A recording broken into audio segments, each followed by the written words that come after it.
யோக ஞான சித்தர் ஓம் ஸ்ரீ ராஜயோக குரு சரணம்.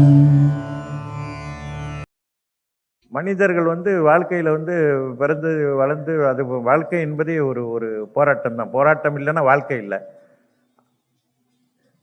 ஆக ஒரு போராட்டம் என்பது ஒரு வாழ்க்கையில் ஒரு சாதாரண ஒரு விஷயம், ஒரு இயல்பான ஒரு ஒரு நிலை.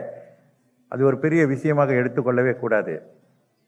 சொல்ல முடிய ஒரு ஆள் யாருமே வாக்குறுதி உறுதி கொடுக்க முடியாது. வாழ்க்கையில் நாளைக்கு என்ன நடக்கும்னு, நான் நாளைக்கு வாழ்க்கையில் எனக்கு காலையிலேருந்து சாயங்காலத்துக்குள்ளே அதை ராத்திரி வரை இதுதான் நடக்கணும் யாருமே உறுதி கொடுக்க முடியுமா? கொடுக்க முடியாது. கேரண்டி பண்ண முடியுமா? கேரண்டி பண்ண முடியாது.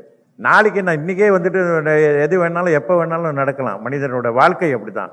ஆக அது நடப்பது அதை பற்றி நம்ம நினைக்கிறதுக்கு எதுவுமே இல்லை. வாழ்க்கையில் தன்னம்பிக்கை இறை நம்பிக்கையோடு தியானம் எல்லாம் செஞ்சுட்டு வந்துன்னு சொன்னால் நம்ம வாழ்க்கையில் என்ன நம்ம என்ன எதிர்பார்க்குறோம் அது மட்டும்தான் நம்ம நினைக்க வேண்டும்.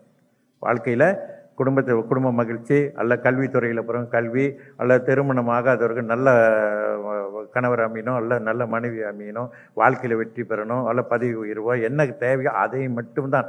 ஆன்மீகத்தில் நல்ல முன்னேற்றம் பெறணும், ஞானம் பெறணும், இந்த மாதிரி நல்ல சிந்தனைகளை தவிர இந்த போராட்டங்களை பற்றி அதை பற்றி நம்ம போதை பண்ணவே வேண்டாம்.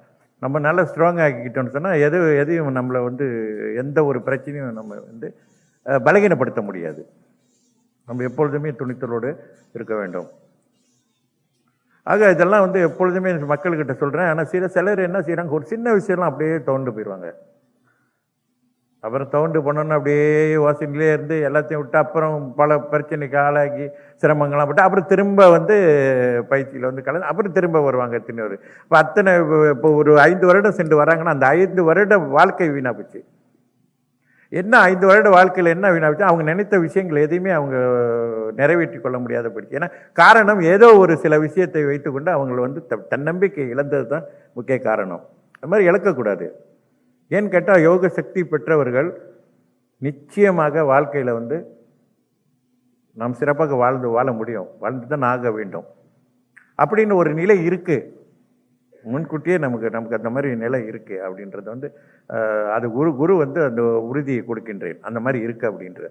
ஆக நம்ம முயற்சி செய்தால் வெற்றி பெறலாம். ஞானம் பெறுவது என்பது தான் கடினம். யோக ஞான சித்தர் ஓம் ஸ்ரீ ராஜயோக குரு சரணம்.